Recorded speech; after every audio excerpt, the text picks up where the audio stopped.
శ్రీమాత్రే నమ. జయ గురు దత్తాత్రేయ నమ. ఈ వీడియోలో మనం కుంభరాశి వారికి ఏప్రిల్ 16 నుంచి 30వ తారీఖు మధ్యలో జరగబోయే వారఫలాలు పరిశీలించే ప్రయత్నం చేద్దాం. అయితే కుంభరాశి వారికి ఇప్పుడు ఏర్పడినటువంటి ఈ పక్షంలో ఏర్పడినటువంటి గ్రహస్థితి చాలా అభివృద్ధికరంగా ఉండడం జరిగింది. అంటే ఉపచయ స్థానాలని ఉంటాయి 3, 6, 10, 11. ఆ స్థానాల్లోకి పాపగ్రహాలు ప్రవేశించినప్పుడు జాతకుడు తన ప్రయత్నపూర్వకంగా విజయాన్ని సాధించడం జరుగుతూ ఉంటుంది. ఇప్పుడు ఈ పక్ష ప్రారంభంలో తృతీయ స్థానంలోకి రవిగ్రహ ప్రవేశం అత్యంత బలవంతుడై ఉండడం వల్ల మీ యొక్క ప్రవేశం ఏ పనైనా ప్రారంభించడం అన్నది చాలా గొప్పగా ప్రారంభించడం జరుగుతూ ఉంటుంది. అంటే ఒక పొలిటికల్ ఎంట్రీ లాగో ఒక కొత్తగా ఒక సినిమా హీరో రంగ ప్రవేశం చేస్తే ఎంత అడావుడి చేయడం జరుగుతూ ఉంటుందో ఆ విధంగా మీరు ఈ సమయంలో మీ యొక్క ఏది ప్రారంభించినా చాలా అట్టహాసంగా ఆడంబరంగా ప్రయత్నం ప్రారంభిస్తారు. దానికి మీ యొక్క గొప్ప గొప్ప వారంతా సహకరించడం జరుగుతూ ఉంటుంది. ఇది మీరు ఏదైనా ఒక ఉద్యోగ ప్రయత్నం చేస్తున్నా, క్రీడారంగంలో ఉండి ఏదైనా పోటీలో పాల్గొవాలనుకున్నా, ప్రభుత్వ సర్వీసులోకి ప్రవేశించడానికి కూడా ఈ స్థితి మీకు అనుకూలిస్తుంది. కాబట్టి మీరు త్రికరణ శుద్ధిగా మీకు అర్హత ఉంటే ప్రయత్నం ప్రారంభిస్తే విజయం తప్పకుండా వస్తుంది. దాని తర్వాత ఏమైందంటే 6వ స్థానం, అక్కడ కూడా కుజుడు ఉన్నాడు. ఇది కూడా జయస్థానం అన్నమాట. 6వ స్థానంలో కుజుడు ఉంటే వాడు ఎందులో ప్రవేశించినా ఏ ప్రయత్నం చేసినా అందులో విజయం లభిస్తూ ఉంటుంది. అందువల్ల మీరు ఒక ఉద్యోగ ప్రయత్నం చేసినా, ఒక కోర్టు లావాదేవీలు ఉంటే దాంట్లో మీరు ఏమైనా కోర్టులో కేసు ఫైల్ చేసినా మీకు తీర్పు అనుకూలంగా రావడం జరుగుతుంది. ముఖ్యంగా ఇంటర్వ్యూలో సక్సెస్ రావడం జరుగుతూ ఉంటుంది. ఈ 2 విషయాలు మీరు గత కొంతకాలంగా వెనకబడి అభివృద్ధి ఆగిపోయిన మీరు తిరిగి మళ్ళా మీ యొక్క అభివృద్ధిని ప్రారంభించండి. కొత్తగా ఏ ప్రయత్నం చేసినా మీకు ఇది చాలా వరకు సహకరించే అవకాశం ఉన్నది. అయితే చాలా వరకు కొత్తగా ప్రారంభం అన్నా కదా, ఏదైనా ఉద్యోగం లాంటి ప్రయత్నం ఏదైనా చేసుకోండి, ఏదైనా సేవా కార్యక్రమాల్లో పాల్గొనలాంటిది చేసుకోండి. వ్యాపారం ప్రారంభించడానికి ఇంకా మీకు కొంత టైం పడుతుంది. కాబట్టి ప్రస్తుతానికి ఉద్యోగ ప్రయత్నంలోనే ఉండండి. గతంలో చేసినటువంటి పొరపాట్లు సరిదిద్దుకునే ప్రయత్నం అయితే చేయండి. అప్పులు లాంటివి ఏమన్నా ఉంటే తీర్చే కార్యక్రమం చేసుకోండి. విరోధంగా ఉన్నటువంటి మీ అన్నదమ్ములు స్నేహితుల్ని తిరిగి మళ్ళా వాళ్ళతో సఖ్యతగా ఉండే ప్రయత్నం ఒకటి చేయండి. ఇక ఇప్పుడు శని భగవానుడు ధనస్థాన సంచారంలో మొదలైంది. అక్కడ శుక్రుడు బుధుడు ఉన్నారు, రాహు కూడా అక్కడే ఉన్నాడు, రాశ్యాధిపతిగా రాహు. అందువలన ఏంటంటే ఎన్నాళ్ళుగానో విడిపోయినటువంటి కుటుంబ సభ్యులు తిరిగి మళ్ళా కలుసుకుంటారన్నమాట. ఏదైనా శుభకార్యం తలపెట్టి ఆ కార్యక్రమం నిమిత్తం మీ యొక్క కుమార్తెలో, కోడల్లో, చెల్లెల్లో, అక్కలో తిరిగి మళ్ళా మీ కుటుంబం అంతా ఏకమై మీ మీద ఎక్కువ ఫోకస్ పెడతా ఉంటారన్నమాట. అంటే మీరు ఏదో ఇబ్బందుల్లో ఉన్నారు కదా, మీకు ఏదైనా సహాయం చేయాలి, మీకేదైనా మీ కుటుంబంలో పిల్లలు గడ్డ పెళ్ళిళ్ళు కాకుండా ఉంటే వాళ్ళకి పెళ్లి చేయాలి, ఉద్యోగం ఇప్పించాలన్న ప్రయత్నంతో చాలా వరకు మిమ్మల్ని సహకరిస్తారు.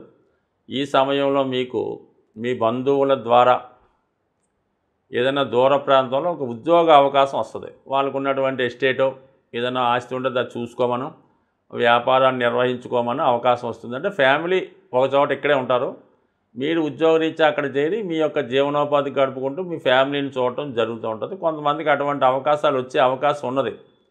దాన్ని మీరు సద్వినియోగపరుచుకుంటే కొంతకాలానికి మీ సమస్యలు కూడా సాల్వ్ అవుతాయి. తర్వాత అన్నీ ఏకంగా చక్కబెట్టుకోవచ్చు. కాబట్టి ముందేదైనా అటువంటి అవకాశం వస్తే ముందు మీరు వెళ్ళిపోండి, అక్కడ స్థిరపడండి. తర్వాత మీ ఫ్యామిలీ మీ వెనకాల వస్తే వాళ్ళని జాయిన్ చేసుకొని అంతా హ్యాపీగా ఉండండి. ఎందుకంటే నెమ్మదిగా మీ సమస్యలు తీరబోతున్నాయి, తిరిగి మీ పూర్వవైభవం రాబోతున్నారు. అది ప్రయత్నం చేయండి. ఈ సమయంలో ఏదన్నా మీరు చివరిగా ఒక స్థిరాస్తి కొనడానికో ఒక వాహనం కొనడానికో మీకు ఈ సహకారం అన్నది తప్పకుండా లభించే అవకాశం ఉంది. బట్ ఏదైనా ఒక నెల రోజుల పాటు మీకు ఈ అవకాశం ఉంటుంది.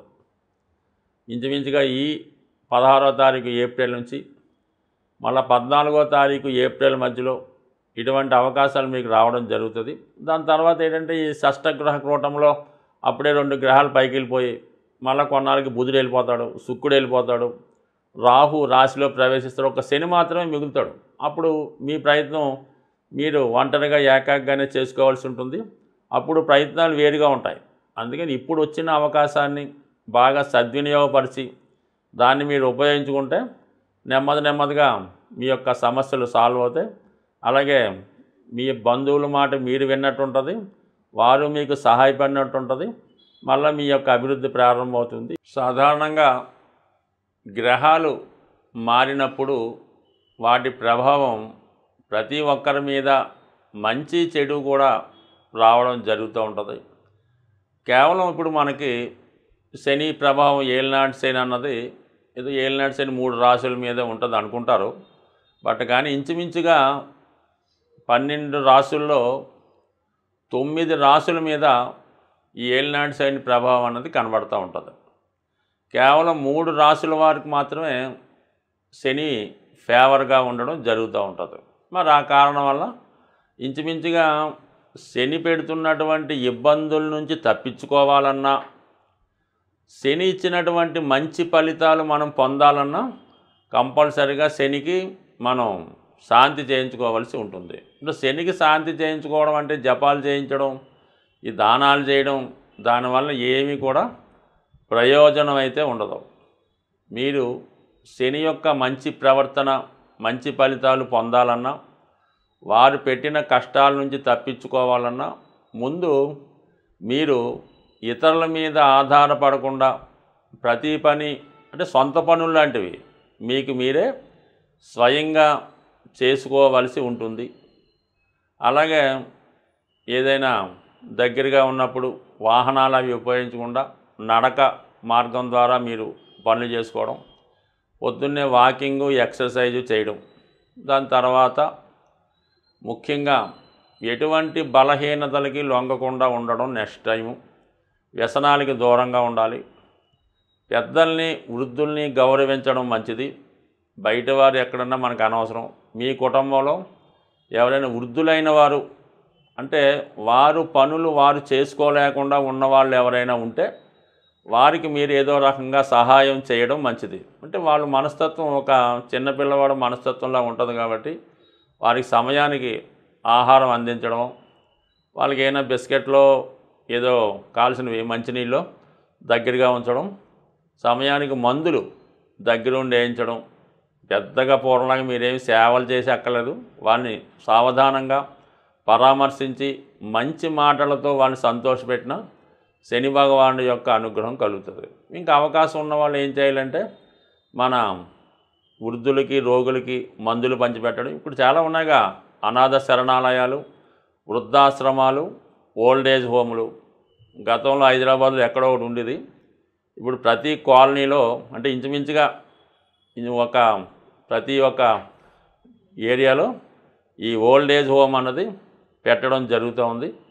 ఇప్పుడు బిల్డింగులు పెద్దగా కట్టి అనాథ శరణాలయానికో లేదంటే ఓల్డ్ ఏజ్ హోమ్కి అద్దె ఇవ్వడానికి చాలా బ్రహ్మాండంగా నడుస్తున్నాయి. అందువల్ల అటువంటి వృద్ధాశ్రమానికి వెళ్ళి వాళ్ళకి మెడిసిన్స్ అవసరమైనటువంటి మందులు ఇవ్వడం వల్ల మనకి కూడా అంటే ఏదన్నా ఏ గ్రహమన్నా అనుకూలిస్తుంది కాబట్టి ఆ సేవాభావంతో ఉండండి. మీరు సంపాదించే సంపాదనలో ఒక 0.5% ఖర్చు పెట్టినా చాలు. ఆ విధంగా చేసుకోండి. అయితే మీరు ఈ రాశి ఫలాలు విన్నంత మాత్రం చేతో లేదా ఏదైనా మంచి జ్యోతిష్కుడి దగ్గర జాతకం చెప్పించుకుంటేనో మీ జీవితం అయితే ఎట్టి పరిస్థితుల్లో మారదు. పైపెచ్చి ఏంటంటే వాళ్ళు బాగుపడతారు తప్ప మిమ్మల్ని మార్చే శక్తి ఆ జ్యోతిష్కుడి దగ్గర ఎట్టి పరిస్థితులు కూడా ఉండదు. అందువల్ల మీరు జాతకం చెప్పించుకుంటే జీవితం మారిపోద్ది, పెళ్ళిళ్ళు అయిపోతాయి, ఉద్యోగాలు వచ్చే మాత్రం ఒట్టి భ్రమ. మీరు వారు చెప్పినట్టు నడుచుకొని ఏదైనా ఆ పరిహారమో ఆ ప్రయత్నమో చేయడం వల్ల మీ జాతకంలో యోగం ఉంటే అది వస్తుంది తప్ప, ఉద్యోగం రావడానికి ఒక హోమం, లేదంటే ఒక ఉంగరం, పెళ్ళి కావడానికి ఒక హోమం, ఒక ఉంగరం, ఇలాగేమీ ఉండవు. బట్ ఇదంతా ఒక అపోహ మాత్రమే. మీ జాతకంలో ఉంటే ప్రయత్నం చేస్తే, అంటే జ్యోతిష్యుడు ఎంతవరకు చెప్తాడు, అబ్బాయి ఈ సమయంలో బాగుంది, ఈ గురుబలం వస్తుంది కాబట్టి ఈ పెళ్లి ప్రయత్నం చేసుకోండి, ఈ రవి బలం బాగుంది కాబట్టి ఏదైనా గవర్నమెంట్ సర్వీస్ ప్రయత్నం చేసుకోండి, రావచ్చు, అంతవరకే చెప్తాడు తప్ప ఆ జాతకుడు ఉద్యోగం చేసి పెళ్ళిళ్ళు చేస్తే వాడు బ్రహ్మాండంగా ఏ లెవెల్లో ఉంటాడు. కాబట్టి మీరలా అత్యాశగా పోకుండా ప్రయత్నం చేసుకుంటేనే ఫలితం దక్కుతుంది. స్వస్తి.